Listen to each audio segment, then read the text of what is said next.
We have a doctor here. Oh, get it together, Katrina. We must impress. We must impress.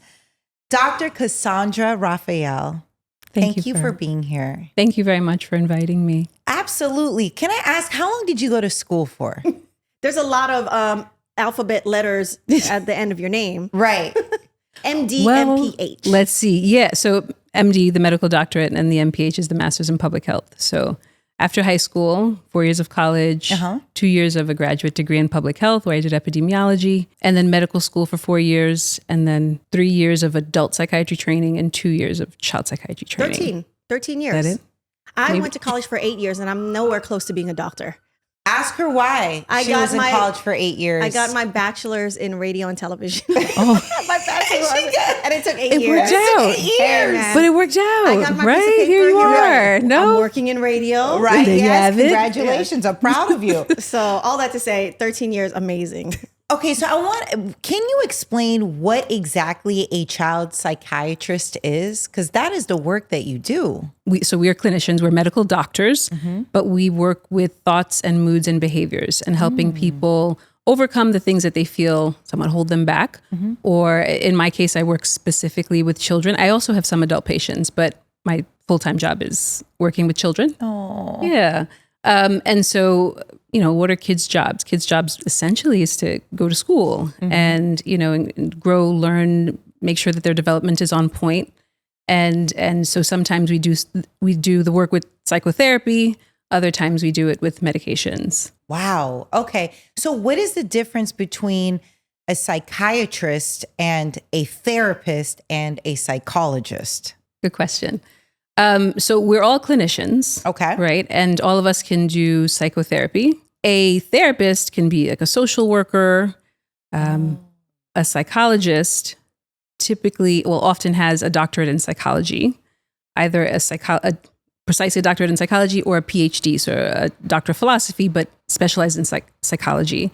And in psychiatry, we're medical doctors. So we really learn how the whole body affects mood, thoughts, behavior, how the brain functions in general. Is there an entry point? Like, would you say that you need to see your psychologist or therapist before seeing you? Is there an entry point, or it's really kind of whoever you find as you're flipping through the Rolodex? Whoever's in network. Yeah. The Rolodex? How old Sorry. are you, Katrina? It's a term. It's a term.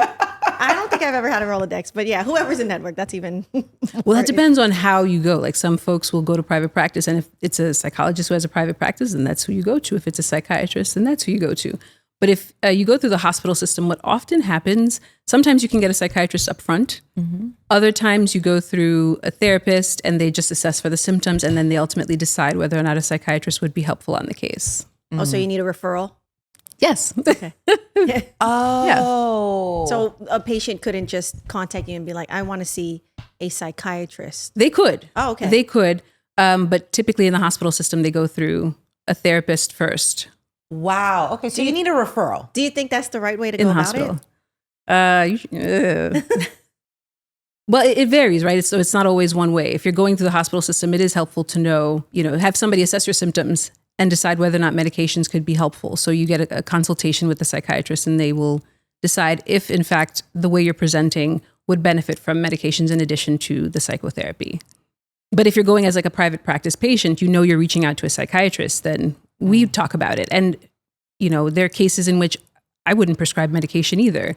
I'd just do the work otherwise. I would do lifestyle modifications and do the psychotherapy as needed, make referrals out for other services as needed, and not necessarily prescribe all the time. What do you make of the saying when you hear parents sharing this sentiment of, oh, kids don't need therapy, or my child doesn't need therapy?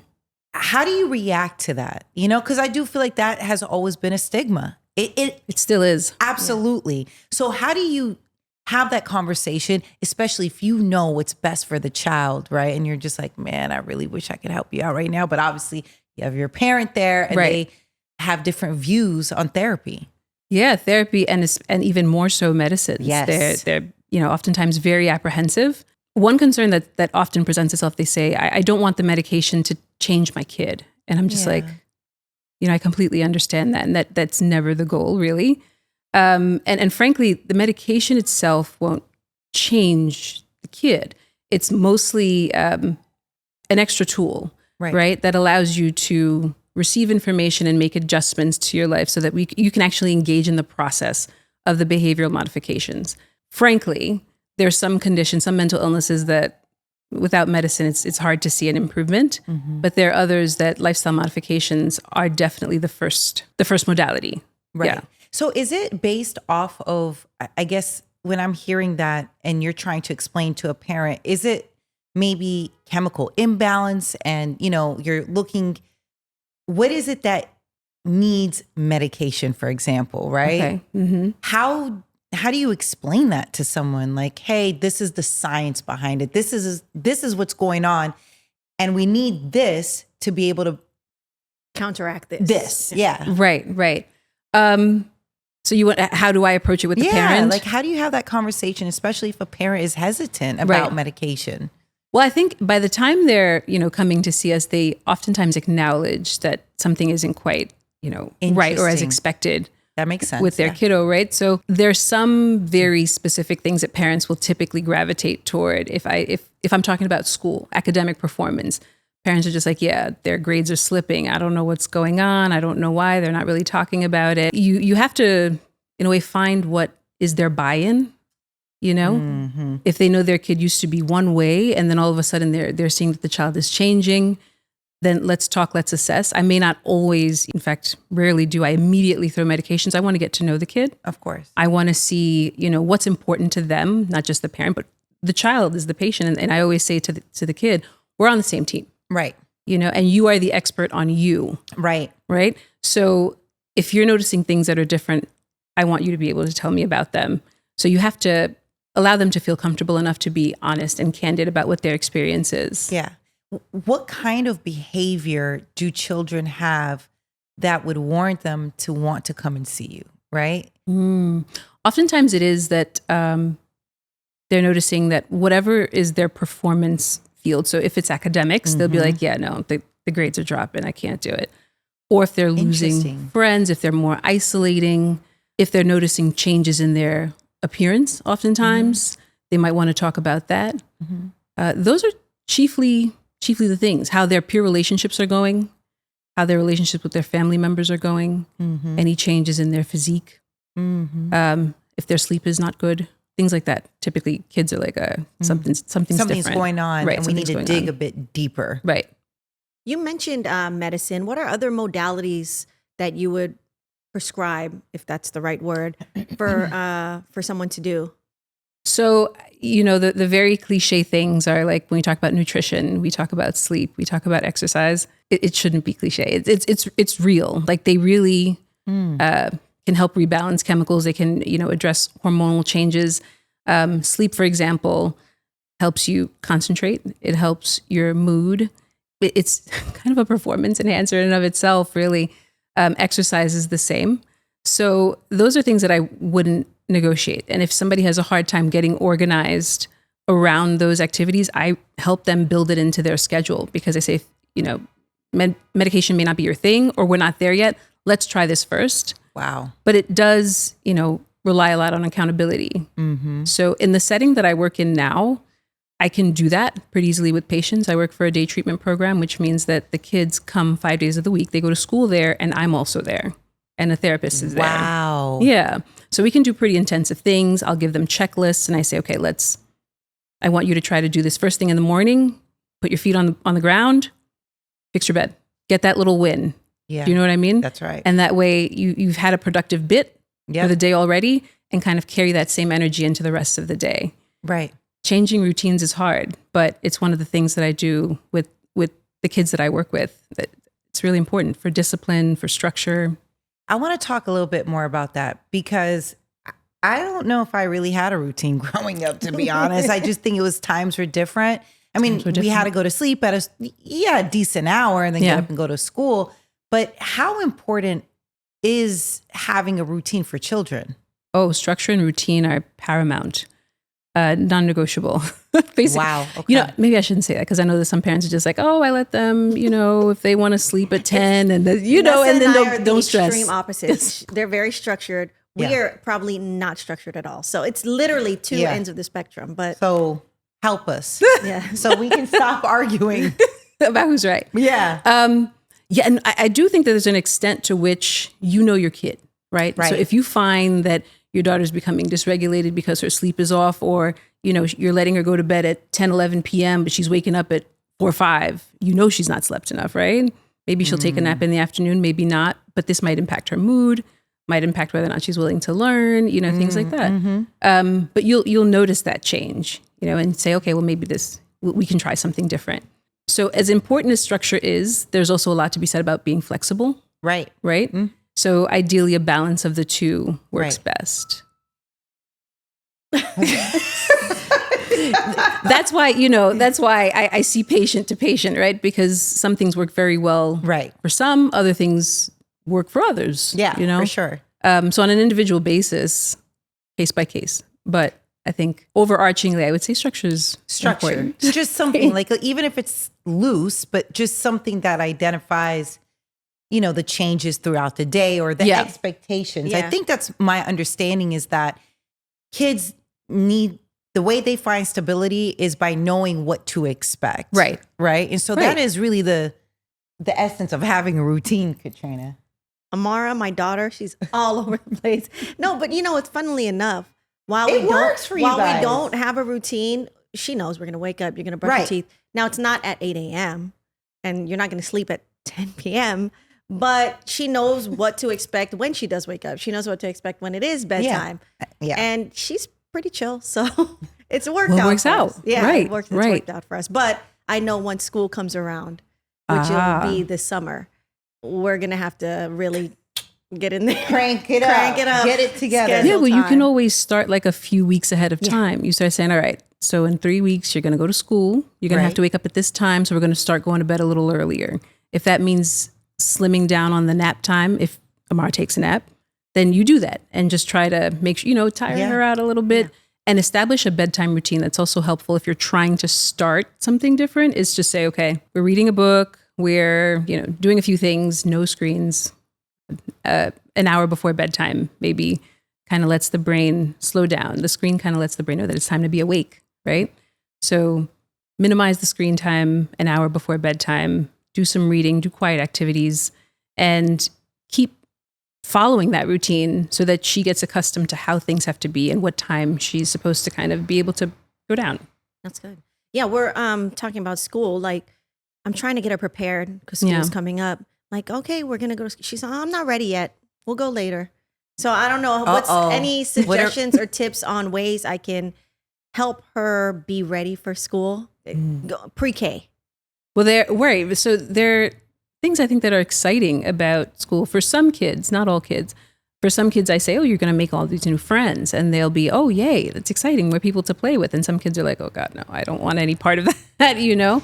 Or leaving the parents behind, you know, might be a difficult thing to do. But what is it that appeals to Amara?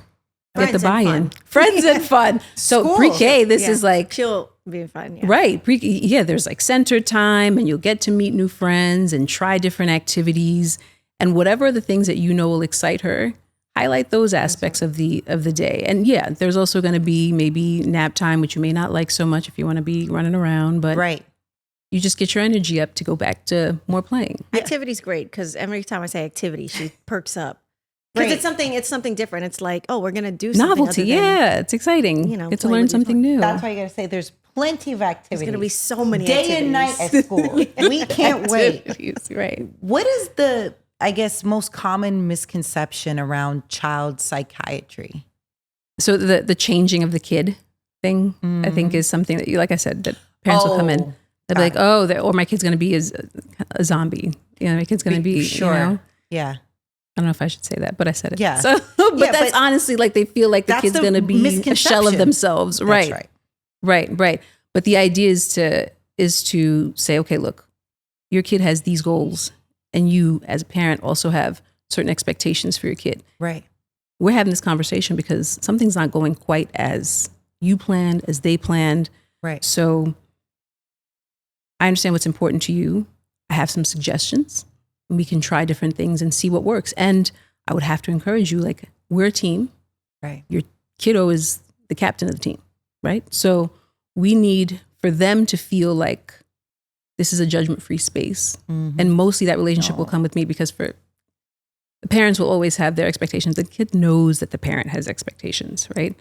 But in their relationship with me, they have to be able to be honest, right? So we can know if we're making progress. You know, I've been hearing a lot about ADHD. So I have a couple questions. First, what is it? And secondly, why do you think we're hearing more about people, adults, children, being diagnosed with it now versus, you know, when I was in school? Like, did kids have ADHD when I was in school and we just never knew?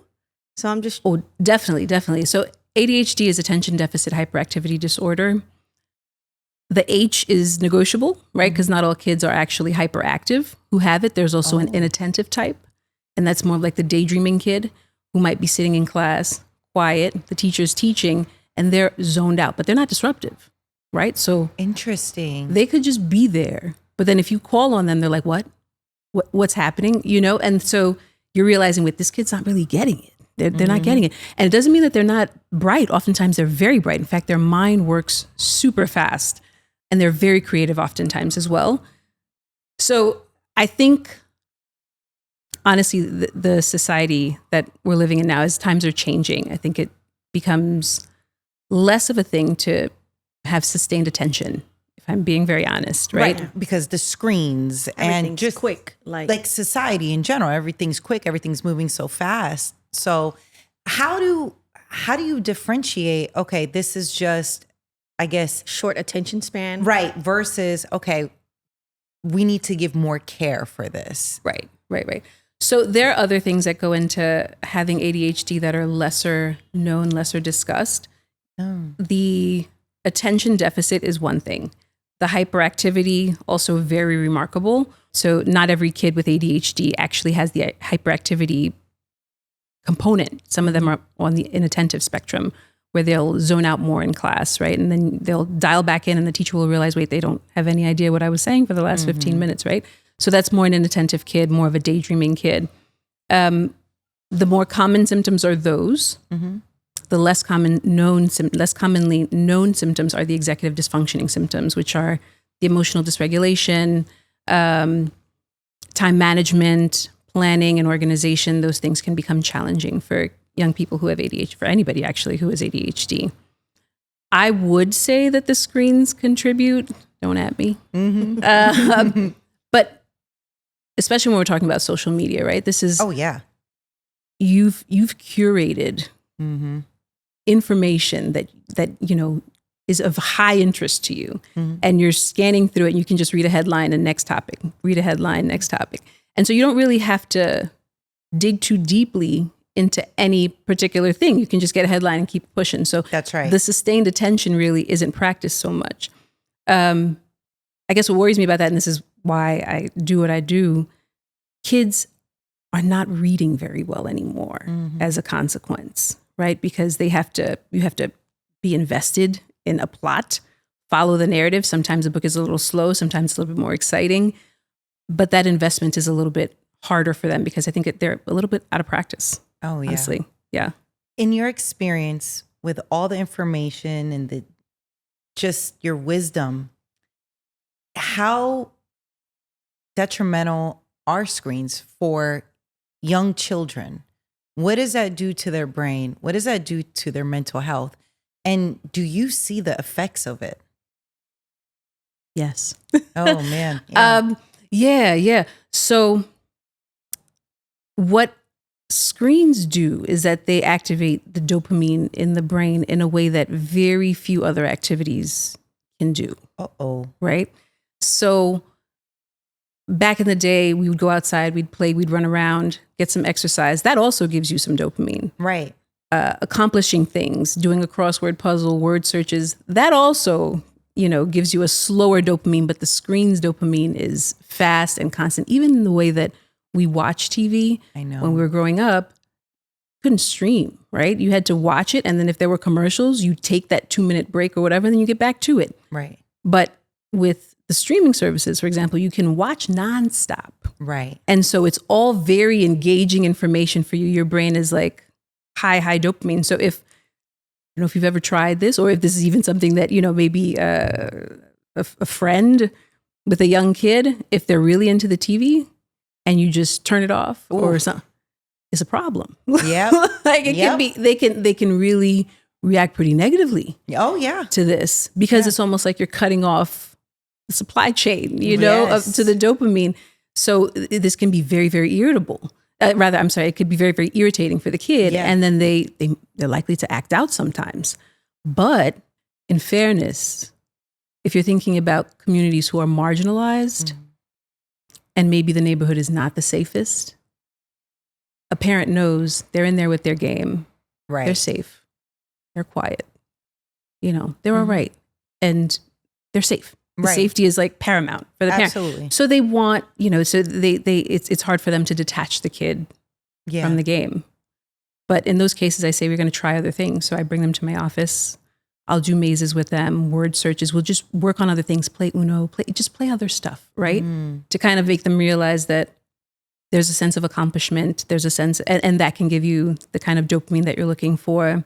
There's novelty in trying something new, doing like drawing tutorials. And that can give you, a sense of accomplishment. And that's a little bit of dopamine. So just find a slower way to get the dopamine that's not so intense that if I were to, take the things, you'd be not losing it, Oh, yeah. No, it's actually really scary because I think now we're seeing the real effects of screens and social media because this is still all pretty new for all of us, right? Yeah. And to see the kind of damage that it's doing, it is pretty scary. And we don't even have all the research done for it yet. I mean, no. It's still kind of a novel thing. Exactly. There are some books that talk about it. I don't know if can I mention books? Of course. So Jonathan Haidt, he's at NYU. I believe he's a lawyer, but he actually works in mental health. He does research on how screens impact young people. Everybody really, but young people especially. I know, yeah. And he's really emphasizing the more communal, play-based childhood, getting together with other kids because these are where we learn social skills, right? How to negotiate things. Like you learn life skills and being able to kind of like play in person with other kids. But with the screen-based childhood, we lose some of that, lose a lot of it actually. Oh, that is so scary. When it comes to being a child psychiatrist, does this impact you as a parent, right? Oh, yeah. Okay, wait. Sorry. Tell us. I need to know. Like, tell. And just your family life in general. Right. Like, Yeah. Well, I think that they influence each other. My work influences my parenting. My parenting influences my work. So yeah, it was like a symbiotic relationship. I think a easily misconceived thing is that, oh, you're a child psychiatrist, so you're like a perfect parent. Yeah. I am not. I am not. I'm not. No, parenting requires a lot of insight. Oh, yeah. Understanding why you do what you do. And sometimes no one ever questioned it, but here comes your 2-year-old like, why? Right. Why are we doing this? Right. Tell me again. I don't know. So you start to, you want to answer those questions. You want to engage them, especially if it's like cultural things. What's the significance of things? You want to be able to explain that. You want it to not be random, right? Not just because I said so. Because I said so, Right. Because I want you to be able to exercise your own judgment. I want you to be able to say, this is important to me and that's important to somebody else and that's okay. Yeah. And to discern and be honest about who they are and what their interests are, right? So you do wonder a lot about why you do what you do as a parent, my experience. Right. And I don't think that any job has gotten me to be as dynamic as parenting. I like that. I agree. I agree. Kids need different things at different times. And we need different things at different times. Right?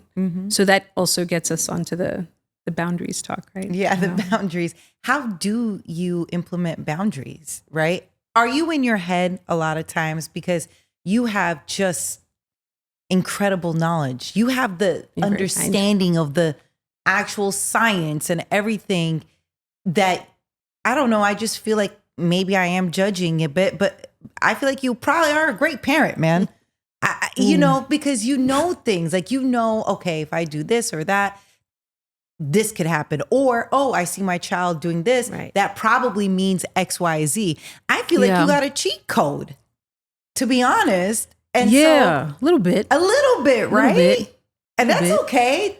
That's because, for example, so my husband is also a physician, but he's a trauma surgeon. So I will take the lead with saying how we're going to do some of the things with the kids. And he's like, why are we doing that? He's like, well, we got to get this done now. And I'm like, no, this is going to take some time.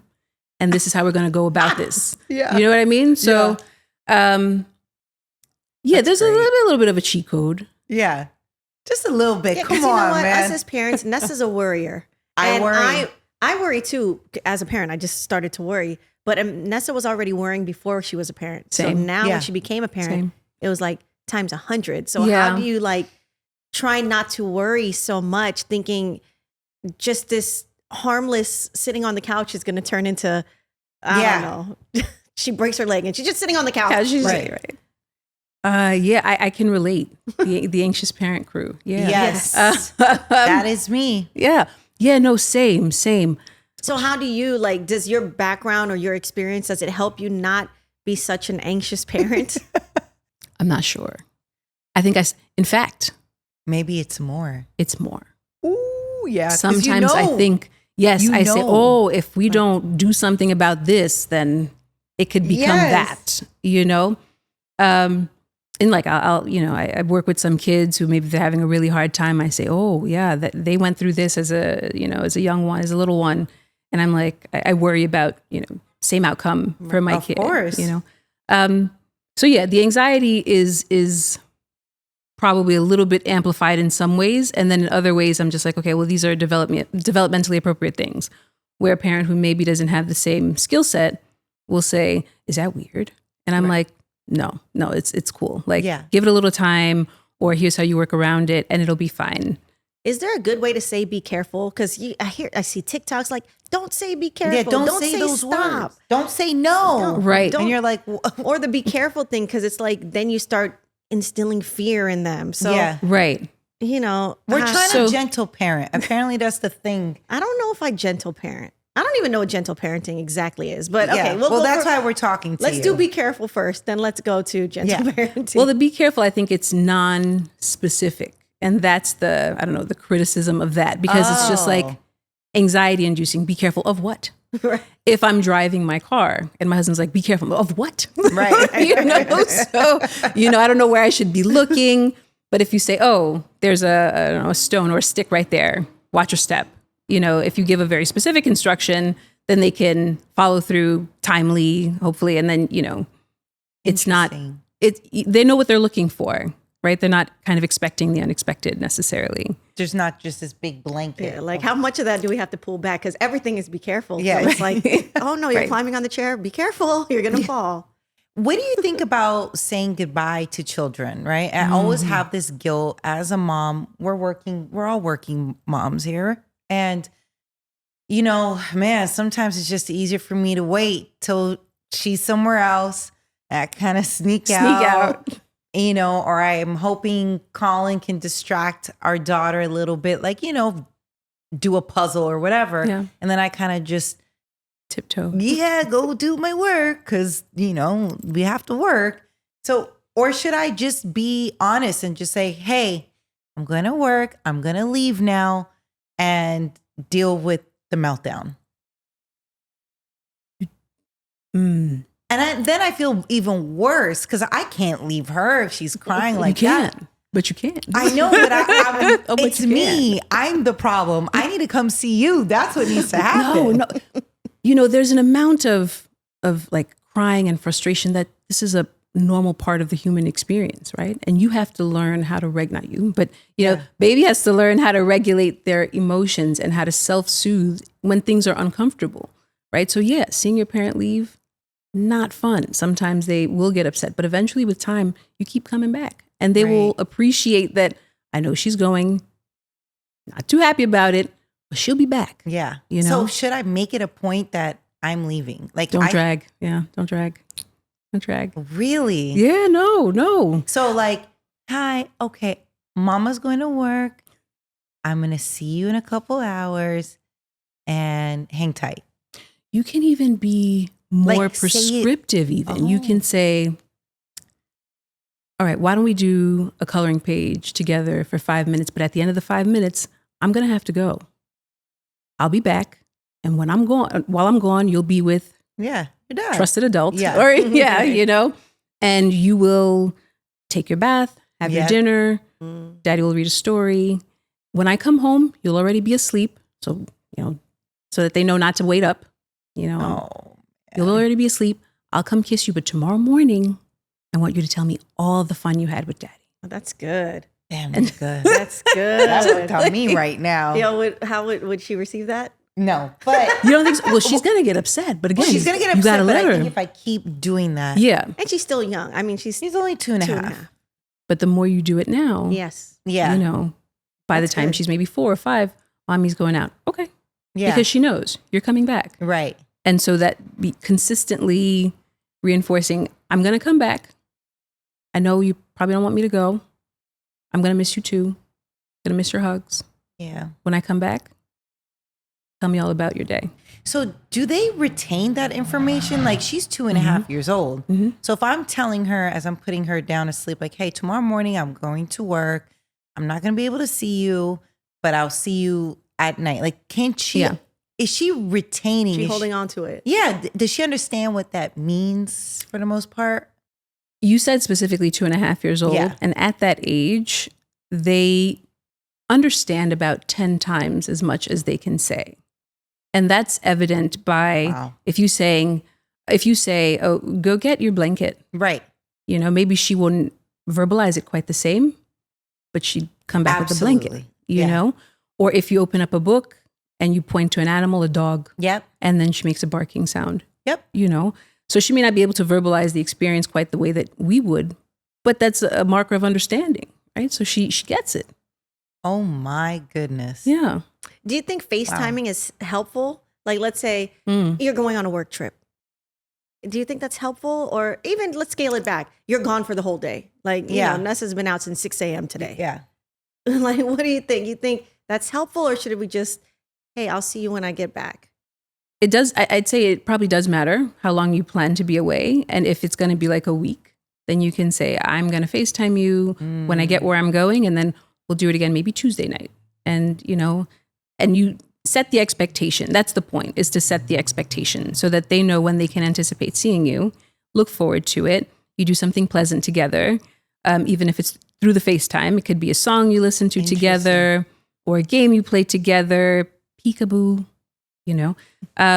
I think setting the expectation whenever it's going to be and sticking to it is helpful. If there's a nice surprise, you have, you know, a night that you can visit that you didn't think you could, you know, your partner can say, hey, mommy's on the phone, and they'll get excited. Yeah. And you can reinforce, I'll be back whenever I told you I'd be back. Yeah. But I had a moment and I wanted to see you. Can you identify if a toddler has anxiety or just any of those feelings that we hear way more about now in our life than I feel like years ago? But can you identify those kinds of emotions? For sure. And so anxiety is a physiological process, and it exists to keep us safe. It's hormonally mediated to connect your brain to other organs in your body. Oh, Right. And like I said, it's for safety.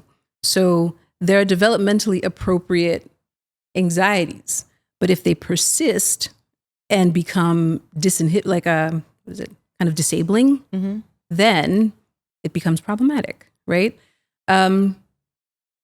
That's so interesting. So kids can have that. Yes, kids can have it. And in several ways, it doesn't look so different between kids and adults. You may not always know. An adult might be able to verbalize it, right? Where a young kid might express persistent fear, have nightmares, oh, my belly hurts, headaches. Wow. So those could Yeah. be signs of anxiety. Yes, yes. And honestly, adults could also manifest the same symptoms. Yeah, belly hurt. Yeah. Yeah. Anxiety, belly hurt, very commonly related. We call it Why is that? somaticizing. Wait, sorry, what was it called? Somaticizing. It's basically when you're taking an emotional experience, but you're kind of manifesting it in your body one way or another. I hear people say, I'm so nervous, I'm going to throw up. Oh, Or use the restroom. Or I got to go poop or whatever it is. Yeah. But why is that? What is the connection between anxiety and the belly? And the bodily functions. So two things. There's the fight or flight. You've heard of this? Yeah. Right. So when we're in the parasympathetic phase, we're relaxed, we're digesting, we're hanging out. When we perceive a stressor, then we get into the sympathetic nervous system. And that's the one that can't make you hold on to your Bathroom. Exactly. Yeah. Exactly. So there's that connection, that the sympathetic parasympathetic connection, and then there's also the fact that anxiety and depression specifically are mostly serotonin mediated emotions, right? So that's why folks who might suffer from anxiety or depression, we give them serotonin reuptake inhibitors, so to increase the availability of serotonin. Interesting. But there are more serotonin receptors in the gut and the belly than there are even in the brain. So if you're super anxious, you may not want to eat. Or if you're super anxious, you may not be able to stop eating because you're trying to get to a calm place Right. with food. This all makes sense. It does. So Holy moly. What? We're talking about emotions. Right now, my daughter really likes to play pretend, and she likes to be sad. Is that no? She's 3.5. She'll do that. Oh, I'm gonna leave the party and I'm gonna sit here by myself. I don't know what we watched or just where it's coming from, but she's a happy child. But when we play pretend, she wants to do that, or she goes, "Mom, pretend I'm leaving.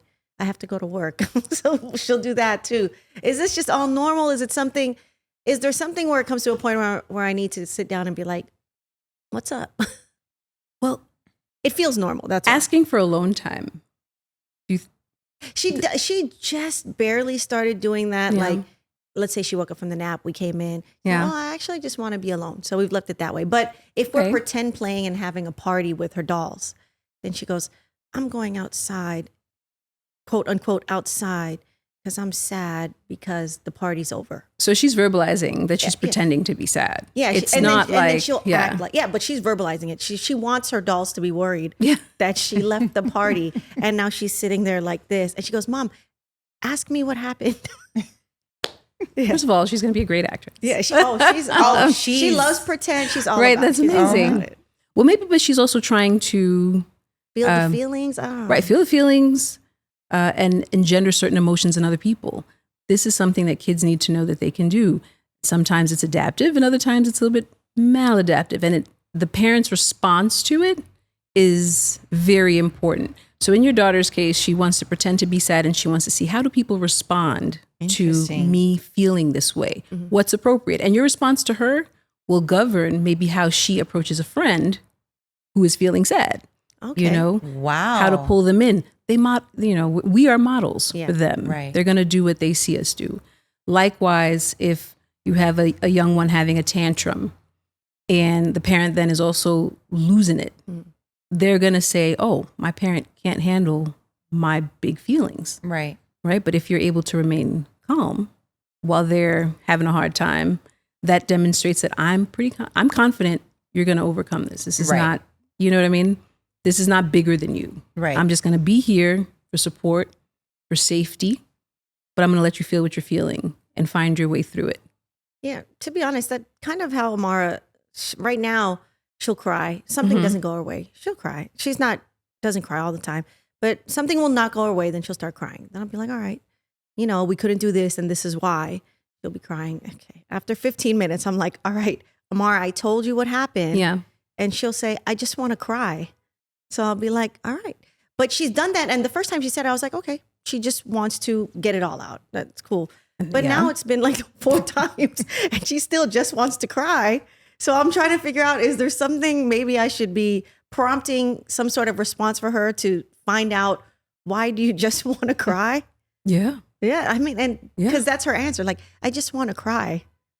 And that almost seems so final. It's like, if I ask why, that's the answer, right? I just want to cry. I just want to cry. Yeah. I think that she's also practicing her own emotional regulation, right? Okay. She's practicing self-soothing, knowing that I'm going to have a difficult feeling and I'm going to be able to get through it. Okay. If you suspect that it's because she's sad or mourning something, then you can say, let's talk about all the times when you say, I want to cry.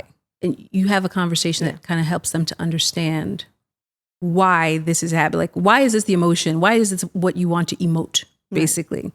Right? Because we could practice being surprised. We could practice many things, but I'm noticing that oftentimes what you want to practice is being sad.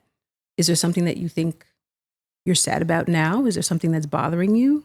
You know, for little kids, that'll usually fall in line with other things also being, you know, bothersome for them. You'll notice more than one thing. It's not going their She way. wants to cry. Was it? It's like something's not going her way, which started Right. the crying. Right. But Right. it's like, all right, so now that we've cut the fruit and now that you're eating it and you finished eating it, Why are you still why are wanting you to still cry? crying? What's up? You gonna take some time with this? Yeah, just just take your time. I'll be here. Yeah. Be supportive. Yeah. Maybe she wants to cry and that's okay, because at the end of the day, better that she wants to cry and decide when she's done than she doesn't cry and she's doing all kinds of other things because she's not able to relay that this is where she is emotionally in this moment. Yeah. Okay, you're right. So, what's the best way that we can help our toddlers when they are having big emotions and they might not have the words to explain what they're feeling? How do we help them express themselves? Yeah. So I would say a few things. When a little one is having a tantrum, it's oftentimes not the best time to teach them, because they're not going to be as receptive to the feedback. But being there for safety is paramount, right? So you want to make sure they're not going to hurt themselves because they're throwing their body all about. So, right, safety's first. But if the child is safe, you can just be present and empathize. Let them know that what you're going through is hard. Yeah. I'd be upset too. Right. But you're going to work your way through it. Right. I'll be right here. And then just leave it alone. So long as they're safe. Of course. You can just be present. If they want space and you suspect that, you can go sit a little bit further away. If touch would be helpful, you can put your arm around them. Whatever you know will help your kiddo feel the comfort that is needed to overcome this, you can do that. The other thing is, kind of more preemptively, is practicing emotional regulation skills when you don't need to, you know, so that the more you practice it, you're taking deep breaths, you're reciting affirmations. When the time comes that they're feeling worried or they're feeling sad or upset, they can more easily tap into the skill because they've been practicing it. Wow. Right? Yeah. So do you think there's something behind like projecting feelings onto kids? I know this sounds weird, but I've noticed that there's like all types of books talking about feelings, emotions, happy monster, sad, and it's like, it just feels like a lot, right? Like it just feels like, I don't know if a 2.5-year-old should like have a whole breakdown on emotions, right? Like I'm torn about this. Like, cause I understand the importance of being able to identify different emotions, but I also want to be mindful that I'm not projecting feelings onto her that she may not even really, I don't know, have felt yet. And then it's kind of like, I guess I am sad. Yeah, I guess I am mad or whatever, right? Like how? Well, that actually kind of combines what you were describing earlier, Katrina, with what you're saying now, the experience of understanding emotions and having emotional intelligence, and then saying I'm practicing that is them learning. I wouldn't discount it. I think that's fine. Maybe so. It sounds like you're saying, well, if she doesn't know what anxiety is, she won't be anxious. Right. More so like the angry monster, this monster. It's like, do I really want to keep reading this book about all these emotions? And I don't know if she's even felt all these emotions. But she's been angry. Yeah, definitely angry. Anytime I leave, let's just can take it for granted that she's been angry. But it's like I know it's gonna sound. You don't want to upplay it. Like you don't want to say. I don't want to upplay it or like have her stuck in it. Right. So then we get right? through or it. Am right? I wrong for that? I hear what you're saying. I think you have to find your way through it, right? So you're angry. What can we do to get you through these feelings? Right. What are some of the things that would help us when we are angry? Got it. So like, I guess it's like, we'll be reading a book. Should I, even when we're having a great time, pick that book of like all about emotions? Do you get what I mean? Versus just reading like my go-to Serena Williams children's book that she loves. That, or, you know, it's my Kobe Bryant book. Like, I don't know. Yeah. Like, do I want to bring up all these emotions at 9 a.m. right now at this moment? Well, when it comes to like story time and reading, it's helpful to let the kiddo choose what's the mood, what's the vibe right now, something really happy versus something about, you know, emotions and science. So if they're getting to a point where they want to choose things, interesting, let them. Yeah, you know? For sure. Yeah. I don't think it's ever too early, really, to be gaining some emotional intelligence, because I'm telling you, there are some kids who are much older who still haven't, there are grownups who still have not figured out, you know, what it's like and what are healthy ways to express different emotions. Right. So I think the sooner the better, honestly. Wow. Yeah. Okay, so I'm not like projecting something. You know what I mean? Okay. It's better than skipping that monster or that page. Right. Yeah, it's just like, you don't do angry monster. Like sometimes it just feels like I just don't, you know, sometimes like I feel like empaths and people, they're able to carry other people's feelings. And so I always want to be mindful that I'm not projecting onto her. Well, I don't know.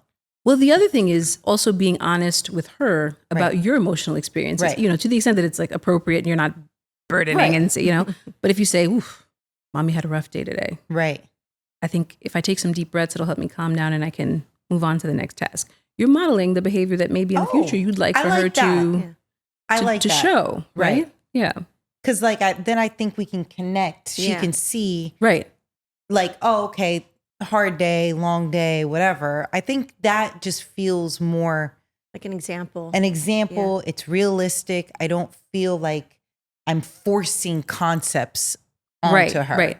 No, I mean, if you've read about it and she has a rudimentary understanding, and then you're reinforcing by saying, well, this happens to everyone. Right. Then that way she knows it can also happen to her. Right. And sometimes she'll practice it, right? Maybe she'll practice having this emotion or that one, but sometimes she'll just see, wait, this will happen naturally, and that's okay. Yeah. Yeah. What are best practices for us to, you know, want our child to be confident, at the same time set boundaries, right? We want them to be confident. I want you to like, hey, we do. I want you to, whatever makes you happy, as long as you're not harming anyone, I want you to do that. I truly do. I want you happy and healthy, and I want you to be whatever it is you want to be, just love it and do it at a high level. Meaning that you just want to do it. I don't go all in, be dedicated. Just be dedicated, be committed. Whatever it is, it doesn't matter to me. As long as you love it, you're not causing harm, I'm all for it. But also, like, there are boundaries, you know? I don't really know what's that. It feels like there's a fine line between the two. I will always err on the side of letting the kid self-identify who they are, right? And if the kid is telling you who they are, believe them, right? And my logic is that if you're raising a kid, there might be one thing about them that, I don't know, say might make their life a little bit more challenging, but that's their experience. And oftentimes as parents, we want to protect them and say, oh, no. Yes. There are too many other, that's one thing about the kid. They're intersectional. They're going to have other interests. And if you're telling me something about yourself and I don't believe you, I don't want you to start doubting the other things that are true about yourself that could bring you, you know, the most joy, the most fulfillment. So I'm receiving everything that you're saying. You're the expert on you, right? You tell me. Oh, that's so interesting. How do we know when to have conversations with our kids? Obviously, I think it's safe to say that we want to make sure our kids are socially aware, right? And are mindful of other people's experiences and respectful.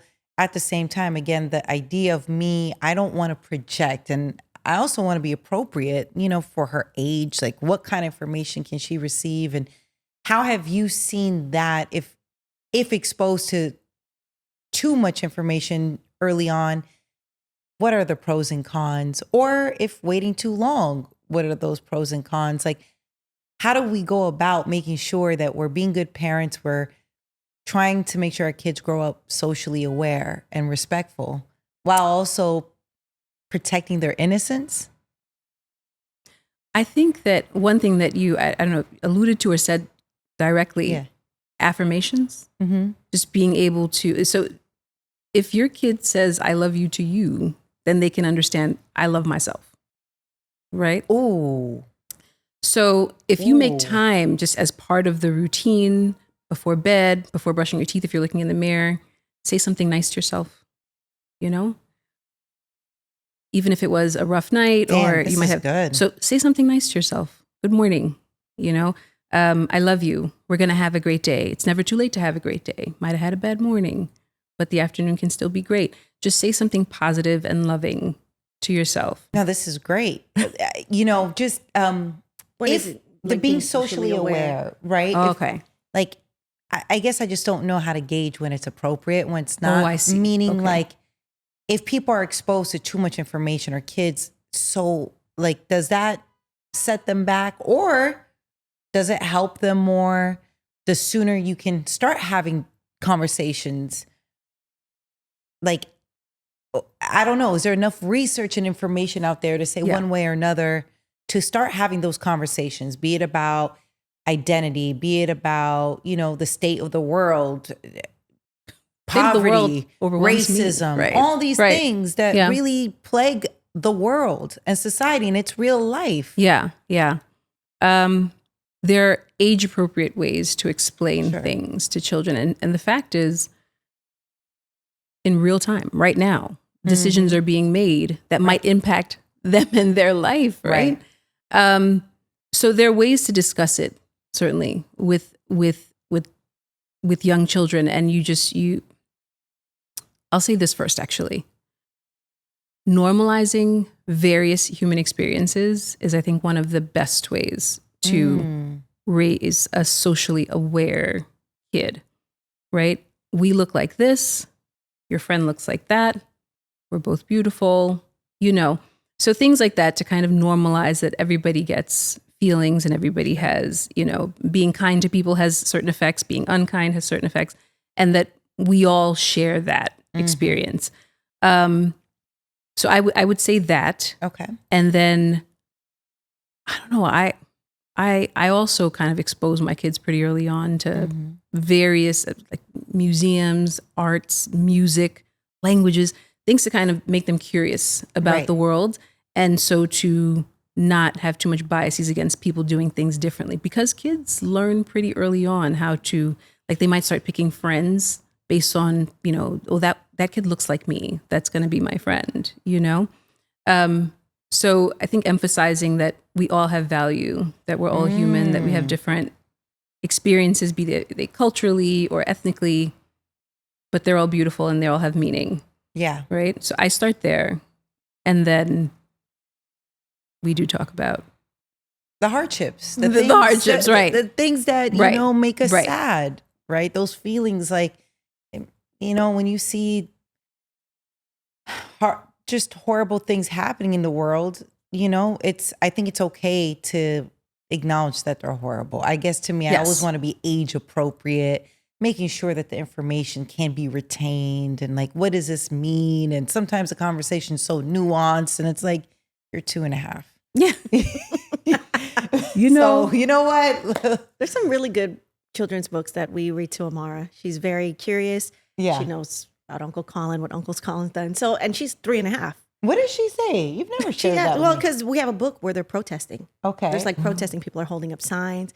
She's all, what is this? Right. And you explain to her. I've explained to her. I was like, well, these people want their voice heard because they think something's wrong. Right. With So the in way the book, things you're are. showing, Yeah. okay. And then I was like, yeah, that's what Uncle Colin did. You see, because there's pictures of Colin kneeling. And he's in the book. He's in a different book. We have so many different books. Right. Amara loves books. She loves to read.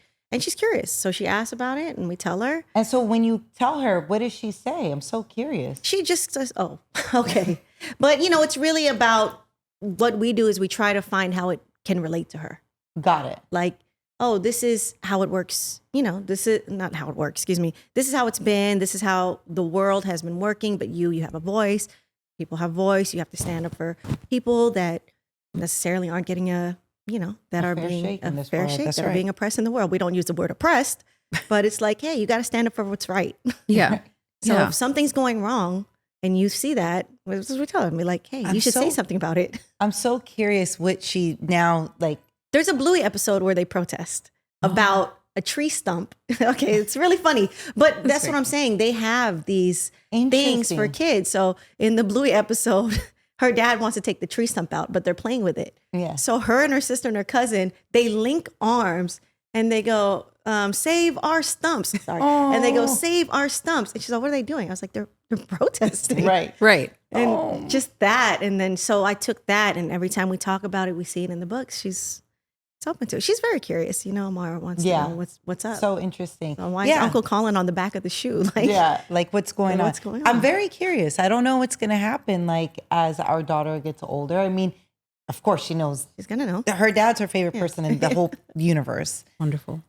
Well, I'm up there too, but we're working on. You'll dance during dinner. Yeah, I'll dance. Yeah, I'll dance during dinner. I'll sing to her, whatever gets her to eat. Oh, another bite? Here we go. Exactly. Oh. But I'm always so curious. I don't know what those conversations will be, but I just know whatever it is, we'll be ready. Head on.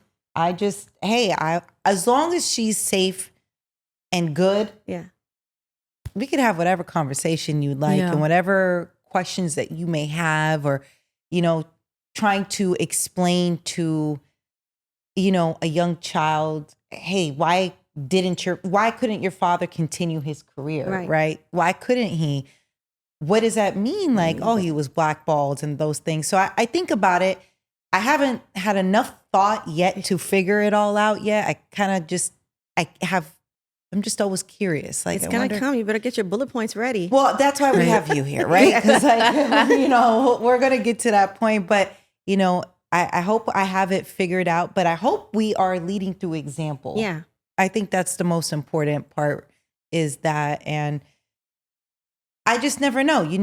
I don't know how she'll view all of this, right? So like, how does Amara doesn't look at Colin like how someone else looks at Colin. She looks at him like, that's Uncle Colin. That's Uncle Colin. Yeah. She can't differentiate. Yeah. Like maybe a stranger coming across Colin's path. Right. But I think she knows, like, we speak about you guys. She sees you, like, there's a picture of Colin on her wall. Right. So she knows, like, there's something going on. Yeah. You guys are revered in our household. Mm-hmm. So every time she sees you guys, she's excited too. She's like, like so today I was at work and you weren't there yet. She's like, where's Auntie Nessa? And this is probably normal within friends and family, but we don't have other people's pictures on our wall. Like, Right. So yeah, she gets curious, and we try to just bring it to something that she can understand and that she can relate to. Wicked actually really helped with with explaining race too, because Elphaba's green. Yeah. So just having her, that's like an easy entry point there. Yeah. You can see that happening in Wicked, and maybe she doesn't see it happening to her friend, but it's very specific in Wicked. Interesting. And you know what I noticed too is that, I forgot what book we were reading, but there is a student, she's Asian, and she automatically, our daughter correlated her to Auntie Katrina on her own, right? Like, she is celebrating, this person looks like Auntie Katrina. Right. Hi, Auntie Katrina. She's like saying hi to her. And it's like so interesting, like what we think our kids know or don't know, but they're very observant. Right. They're internalizing a lot more than what we are personally exposing them to, right? Especially when they start to be school age, they get exposed to other kids who know other things. And then it's a little bit where I am right now. I'm just like, who taught you that? So what do you do if your children learn something that you don't want, like, I don't want to say the word bad, but like a bad habit from another kid. Something you don't want them something that you're not be carrying on with. Yeah. Ignore it. So when they say, my friend taught me this today. I'm like, carry on. Like, Oh. I'm not, if I have a big reaction, then they're going to know that's the thing to do to get mommy riled up. So Interesting. I don't give it to them. Yeah. You know? Yeah. I think that's chiefly how I do it. I try not to, or I can tell them if that, you know, that's unkind. You don't really want to say that to people. But very often I'll just ignore it because I have 2 different kids. So one of them, if I say it's unkind, he'll internalize it's unkind and I shouldn't say it. The other one, if I say it's unkind, he's going to make sure to use it when he wants to be unkind. So, you know? Genius. Yes. They're both geniuses. Quick.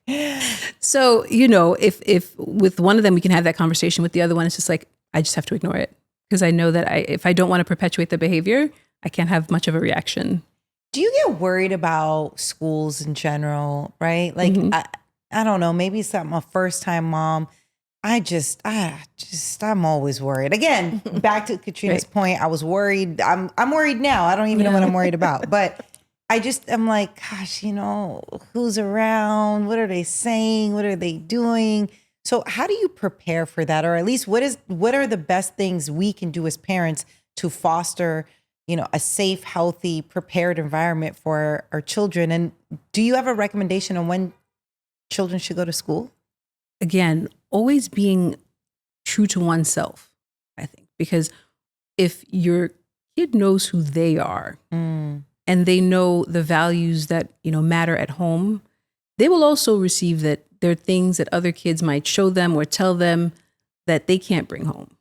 And sometimes that takes time and it will take an amount of experimentation, right? So they might come home and offer you something that you'd like for them not to come back with, Right. not to come back with. But you can say that, oh yeah, we don't really do that Right. here. Interesting. Yeah, this came up actually last weekend for me. I was with my husband's family, and my nephew was allowed to say something, and my son said it, and I was like, oh yeah, we don't really say that. Yeah.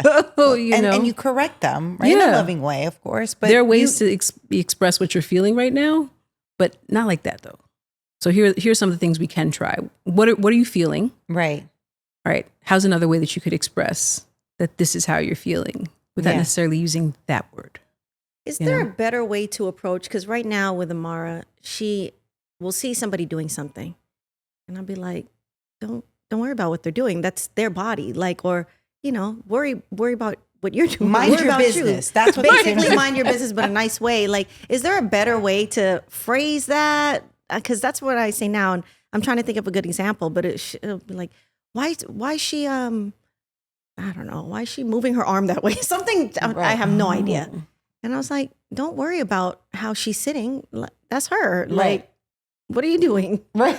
Like, how do I tell her to mind her business politely? Like, what's the best way to tell a child to learn how to mind their own business, basically, is the question. I guess I often embrace the curiosity. Okay. If it's like loud, right? And, you know, somebody is doing something in the street and your kid's like, why are they? And it's like, down. Right. Let's move on. We'll revisit this in a minute. Or like, oh, they're not coming. They're not jumping in the pool right. You know, just something where she's critiquing. Yeah. Yeah. Because she wants to see them doing it exactly the way. Like, how come she's not coloring in the lines like me? She doesn't say that, but that's an example. Right. And that's where I'd be like, don't worry about how she wants to color. How do you want to color? Well, so redirect to something that does concern her. So if, you know, we actually had this, a moment of this earlier when you were saying we're told not to say stop. Right. Right. So giving a specific instruction will facilitate them transitioning. So why doesn't she want to, you know, color inside the lines, or why is she using that color for the hair? It's like, well, let's look at your book and, you know, what color do you want to make the hair? Right. You know, and just kind of detract from anybody else. Focus, you know, what's your internal experience right now? What do you want to do? So not mind your business. I'm going to try mind your business. No, Yeah, it's hard. She's so curious. Yeah. It's a hard place to be. I feel like parents, we're all, for the most part, I really feel that most of us are really doing the best that we can.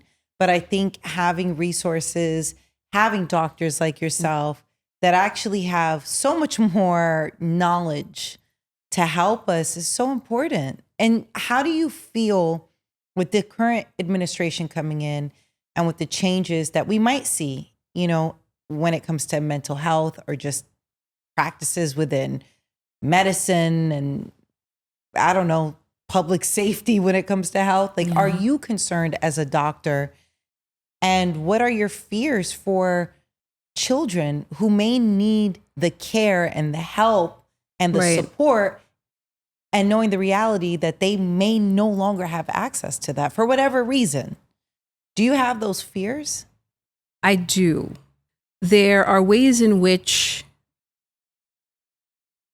resources are made available to many of the patients that I work with that are sort of feeling like they're on the chopping block, right? So when we're talking about cuts to Medicaid, and not just my patients, but yes, oftentimes, like maybe 30% of non-elderly adult patients receive their mental health care through Medicaid. 40% of births go through Medicaid. So cutting that funding feels like it's likely to increase a lot of health disparities. Man. Yeah. And so that's very worrisome, because I think that we're just getting further and further away from equity. Yes. Right? Head Start programs, for example. If you freeze funding, kids may not be able to attend school as early. 3K, 4K programs, they would be compromised. And these are evidence-backed modalities to engage kids in learning early on. And it really, things like Head Start are really comprehensive, because there's also family engagement. There are other benefits to the child by starting their education very early. And the parent, obviously, because childcare is not free or affordable at all.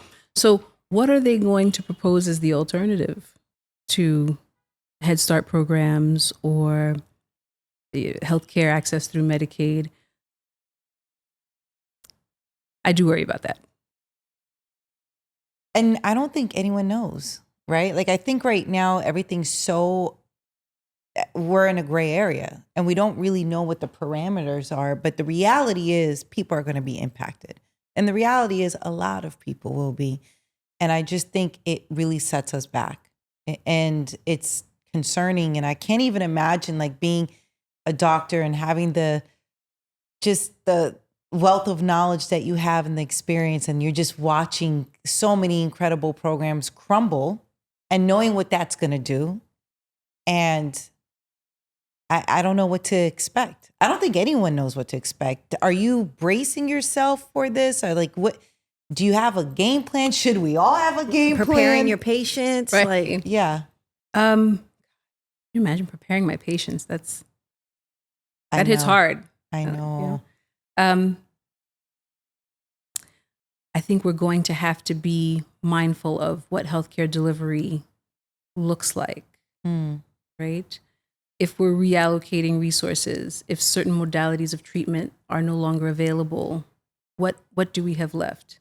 Damn. Certainly there are certain mental illnesses that essentially require medication and many that don't, right? Or that's not where we would start. So a lot of the lifestyle modifications, like diet, being mindful of your nutrition, Sure. Exercise, good sleep, movement, connection with other people are going to become increasingly important in order to stay well. I think we're going to have to really focus on the community, building community in order to get through overcome this. Yeah. I think because of screens and where we are, I don't even think most of us know how to build community. To be real, right? Like, it's just, we're on our phones. We're not really connecting with our neighbors. In fact, I avoid my neighbors most of the time. Like, just like, it's insane. I know I am definitely part of the problem, but that is the reality of the situation. Before we wrap up our conversation, I noticed this incredible board that you have here. Yes. And it reminds me of the book that I've been like questioning, but it has all these different feelings. Right. Explain to us what it is and what do we make of this? So I wanted to also mention that some folks have a condition called alexithymia, which means that they're not the best at verbalizing their feelings, but they can identify and relate to an emotion if it's seen.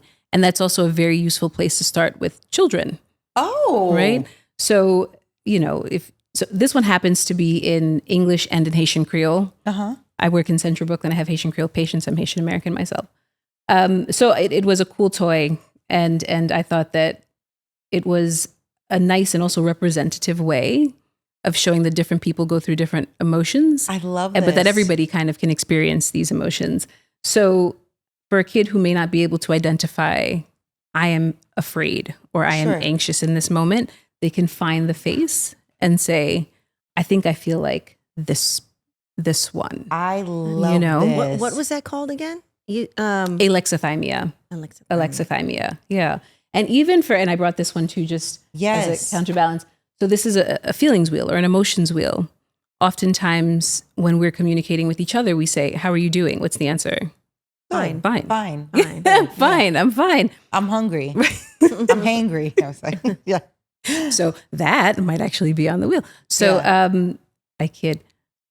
When we ask folks how they're doing, we're so accustomed to saying, I'm fine, right? But in the therapeutic space, we can be more cognizant and acknowledging of our actual emotional experience. But we don't always have the words to do it. So we start in the middle, right? We choose one of the big bracket feelings: anger, disgust, sad, happy, surprise, and fear.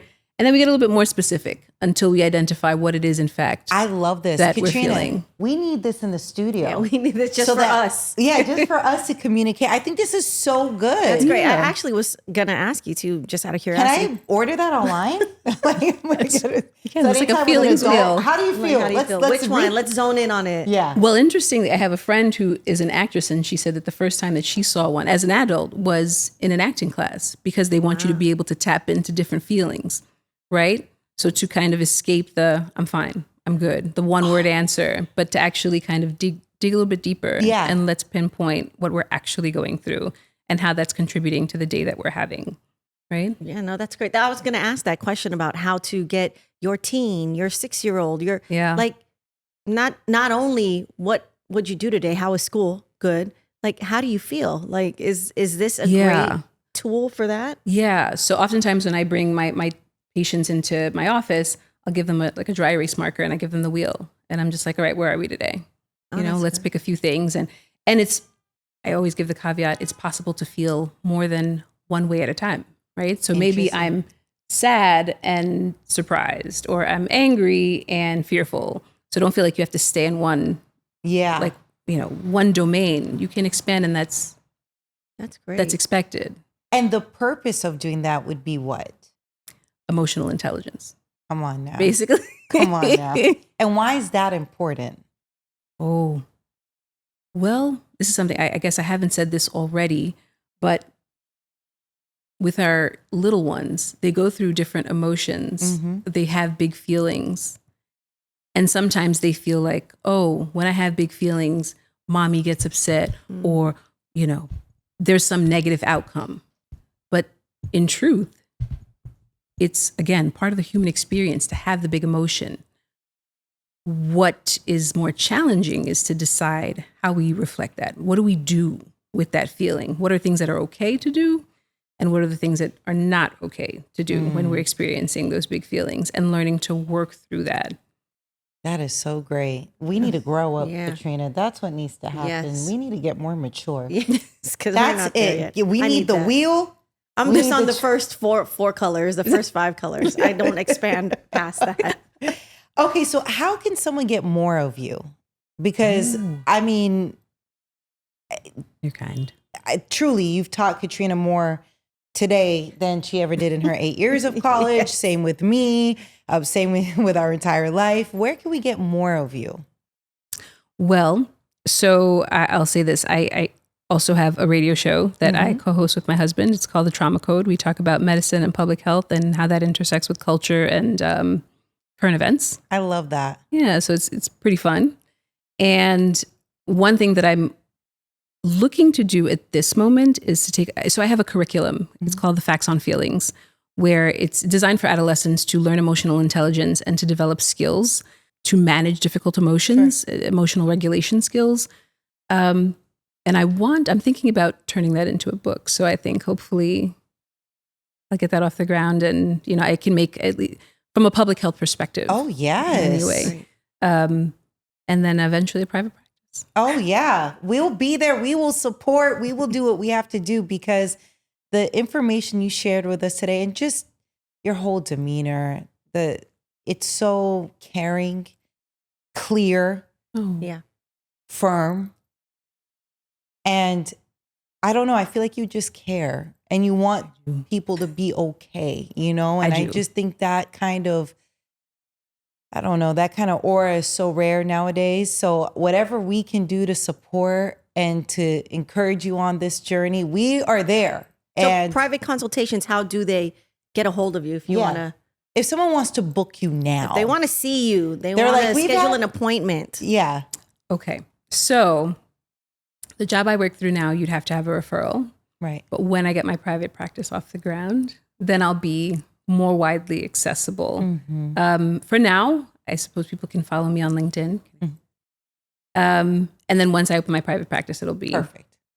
So easy you're to find. building the community now. I'm Everyone building the follow you on LinkedIn, community. and you'll keep us updated with everything that you have going on. And we will be following you, and we can't wait until that happens, because I know people would love to sit down with you and just get help and direction and maybe insight on what they can do better, how they can create a better environment for their kids.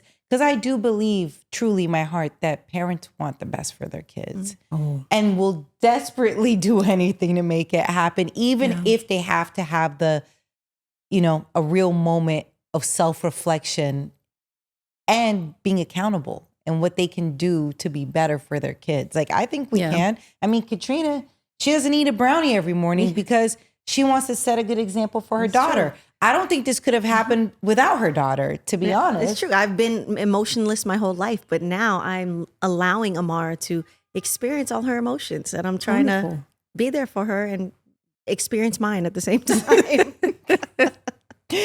But we learn together. We're in this together. And anytime you have any updates or anything, please let us know. And, you know, this is a second home for you, because, thank you. You know, this is great, important information that people should have access to, you know? So thank you so much for being here. Thank you for offering your platform Of course. for me to share the information. Thank you very much for inviting. Of course.